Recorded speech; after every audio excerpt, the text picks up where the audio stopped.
Assalamualaikum warahmatullahi wabarakatuh. Om Swastiastu, perkenalkan nama saya Dabira Rahfa Azizah dengan NIM 23095111092. Pada kali ini, saya akan mempresentasikan tentang laporan praktikum bakteriologi dan mikologi. Sebelum kita masuk ke dalam praktikumnya, kita harus tahu nih, untuk apa tujuan praktikum ini dibuat. Untuk apa kita mempelajari ini sih? Nah, kita mempelajari praktikum ini agar kita dapat mempelajari bagaimana cara mengidentifikasi bakteri. Nah, untuk mengidentifikasi bakteri tersebut, terdapat beberapa proses atau tahapan. Yang pertama adalah pembuatan media dan isolasi mikroba. Yang kedua adalah pewarnaan gram dan uji katalase. Selanjutnya ada uji biokimia dan uji gula-gula. Dan yang terakhir, setelah diketahui atau diidentifikasi bakteri tersebut, kita melakukan uji resistensi bakteri. Nah, untuk mengidentifikasi bakteri, kita harus tahu dulu nih klasifikasi-klasifikasi bakterinya tuh gimana sih. Nah, yang pertama, bakteri itu diklasifikasikan berdasarkan morfologi. Berdasarkan bentuk dan struktur selnya, bakteri dapat dibagi menjadi kopus atau bulat, bacillus atau batang, dan spirillum atau spiral. Serta berdasarkan flagellannya dibagi menjadi atrik, monotrik, logotrik, amfitrik, dan peritrik. Selanjutnya, kita bisa membagi bakteri berdasarkan metabolismenya. Bakteri dapat diklasifikasikan berdasarkan cara mereka mendapatkan energi dan nutrisi. Ada bakteri anaerob dan bakteri aerob, serta bakteri fakultatif anaerob. Selanjutnya, kita dapat mengklasifikasikan bakteri berdasarkan dinding sel, di mana bisa dibedakan menjadi bakteri gram positif dan bakteri gram negatif. Selanjutnya, kita bisa mengklasifikasikannya lagi melalui sumber energi. Berdasarkan sumber energi, dapat dibedakan menjadi bakteri autotrof atau heterotrof. Selanjutnya ada suhu optimum pertumbuhannya, di mana ada psikrofil di bawah 20 derajat Celcius, mesofil 20-45 derajat Celcius, dan termofil di atas 45 derajat Celcius. Dan terakhir, kita dapat membedakan melalui hubungan dengan organisme tertentu. Dapat dibedakan menjadi patogen, komensal, dan saprofit. Nah, untuk klasifikasi bakteri, biasanya tuh berpatok pada Burgess Manual of Determinative Bacteriology atau Burgess Manual of Systematic Bacteriology. Nah, untuk determinatif ini adalah panduan untuk mengidentifikasi bakteri yang tidak diketahui. Serta kalau sistematik ini untuk penentuan identitas organisme prokariotik khususnya spesies bakteri. Kita akan masuk ke praktikum yang pertama, yaitu pembuatan media dan isolasi bakteri dalam identifikasi bakteri pada feses layak. Nah, kita harus tahu dulu nih, media itu bisa dibeda-bedakan. Maksudnya ada banyak jenis media. Nah, untuk yang pertama, kita dapat membedakan media dari konsistensinya. Ada yang padat, cair, dan semi-solid. Kedua, kita dapat mengklasifikasikannya berdasarkan sumber bahan, ada yang alami, semi-sintesis, dan sintesis. Serta berdasarkan fungsi ada 8 nih. Ada transport media, media umum, media selektif, media diferensial, media diperkaya, media asai, media perhitungan, dan media pertumbuhan jamur. Nah, untuk pertama nih, pembuatan media, kita akan memerlukan bahan-bahan ini, alat dan bahan ini, ada autoclaves, stir hot plate, timbangan, agar, tabung Erlenmeyer, Bunsen, cawan Petri, aqueduct, gelas ukur, dan inkubator. Nah, gimana sih cara membuat media itu? Pertama yaitu siapkan dan timbang jumlah media yang akan digunakan dengan timbangan. Kedua, masukkan ke dalam tabung Erlenmeyer berisi aqueduct sesuai takaran. Biasanya ada di belakang bungkus dari media itu. Selanjutnya, panaskan dengan stir hot plate dan homogenkan dengan magnetic hot plate, lalu sumbat tabung Erlenmeyer dengan kapas. Selanjutnya ada sterilisasi menggunakan autoclave pada suhu 121 derajat Celcius selama 15 menit. Lalu, goyangkan dan biarkan media agak dingin sampai 45 derajat Celcius, jangan sampai padat. Lalu bakar ujung tabung Erlenmeyer, lalu tuang pada cawan Petri yang dibuka tutupnya sebagian sampai 2/3 cawan tertutup oleh media. Lalu tutup cawan Petri dan tunggu agar media menjadi padat. Nah, untuk isolasi bakteri, ini yang diperlukan untuk alat-alat dan bahannya. Ada media base, ada inkubator, ada cotton swab, ada ose, ada sampel atau feses ayam, dan ada api bunsen. Nah, gimana sih cara membuat isolasi bakteri ini? Pertama, siapkan sampel dan tambahkan sedikit air sebagai pengejar. Kedua, ambil sedikit sampel menggunakan cotton swab. Ketiga, lakukan proses stripe atau streak menggunakan cotton swab pada daerah pertama media dengan garis yang berdekatan. Nah, seperti nomor 1. Kedua, panaskan OC dulu, lalu melakukan proses stripe pada daerah kedua dengan garis yang agak berjarak. Lalu, panaskan lagi supaya steril, lalu lakukan lagi proses stripe ini pada daerah ketiga dengan garis yang berjarak. Ini bisa dilakukan sampai 4 kali agar bisa menghitung koloni bakteri. Nah, terakhir tutup media dan simpan pada inkubator dan tunggu selama 24 jam. Nah, hasil dari praktikum tersebut, untuk cawan plate A, kita memakai media base-nya nutrien agar, ditemukan sebanyak 176 koloni bakteri. Untuk cawan plate B, kita menemukan 128 koloni bakteri. Nah, selanjutnya, praktikum yang kedua adalah pewarnaan gram dan uji katalase. Untuk pewarnaan gram dan uji katalase, ini adalah alat-alat dan bahan yang kita perlukan. Pertama-tama ada objek gelas, kedua ada media kultur atau sampel tersebut, ada ose, ada pipet, ada bunsen, ada hidrogen peroksida, ada crystal violet, pewarna iodine, alkohol, dan pewarna safranin. Nah, untuk pewarnaan gram nih, tata caranya adalah pertama, siapkan objek gelas yang steril, lalu fiksasi sedikit. Kedua, ambil sampel menggunakan ose, lalu buat bulatan kecil dan ratakan pada objek gelas. Ketiga, teteskan crystal violet selama 1-2 menit. Ditunggu 1-2 menit sebagai warna dasar. Lalu, kasih air mengalir. Keempat, ada kasih grams iodine selama 1-2 menit juga, lalu kasih air mengalir juga. Kelima, teteskan alkohol selama 15-10 detik sampai 30 detik saja sebagai peluntur, lalu biarkan pada air mengalir lagi. Keenam adalah safranin selama 1-2 menit sebagai pewarna penutup, lalu amati pada mikroskop.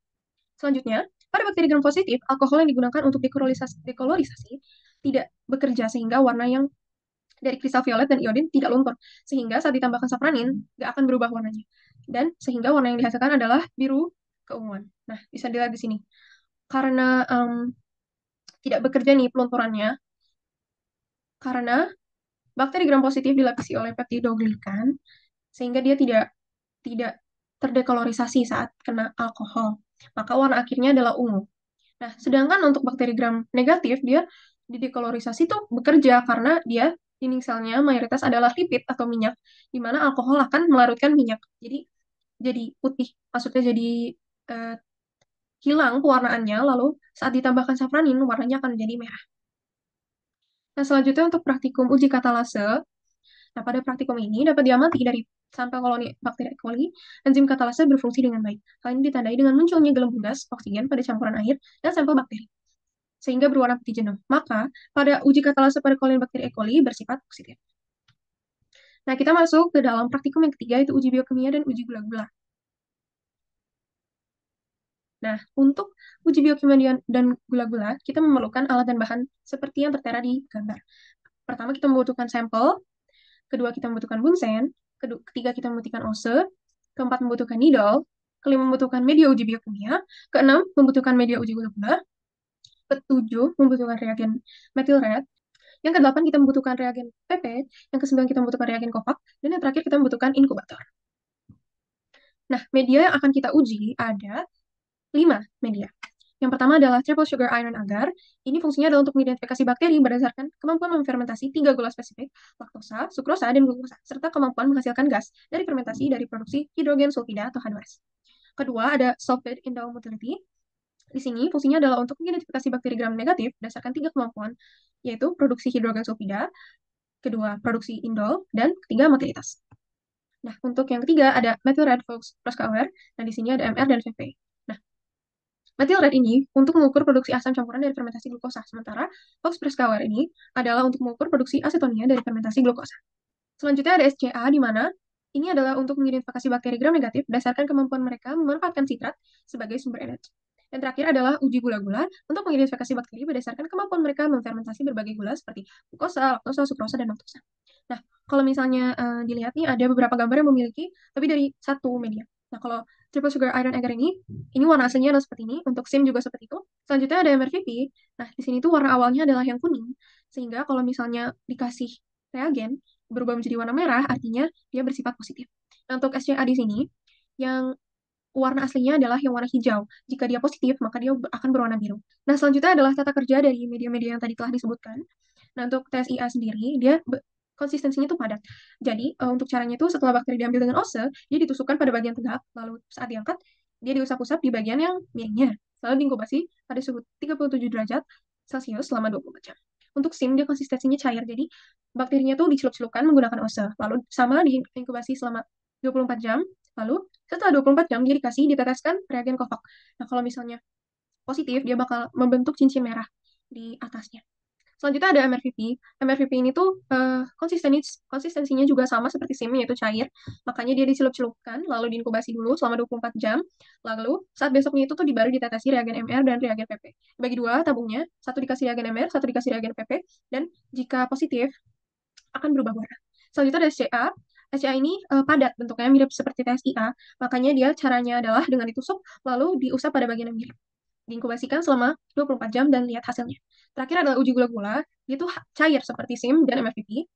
Caranya untuk menanamkannya juga dicelup-celupkan dan diinkubasi sama juga. Nah, tapi untuk pengamatannya sedikit berbeda karena tabung uji gula-gula itu memiliki tabung Durham. Jadi, jika keesokan harinya tabung Durham itu kosong di dalamnya, artinya itu ada gas di dalamnya.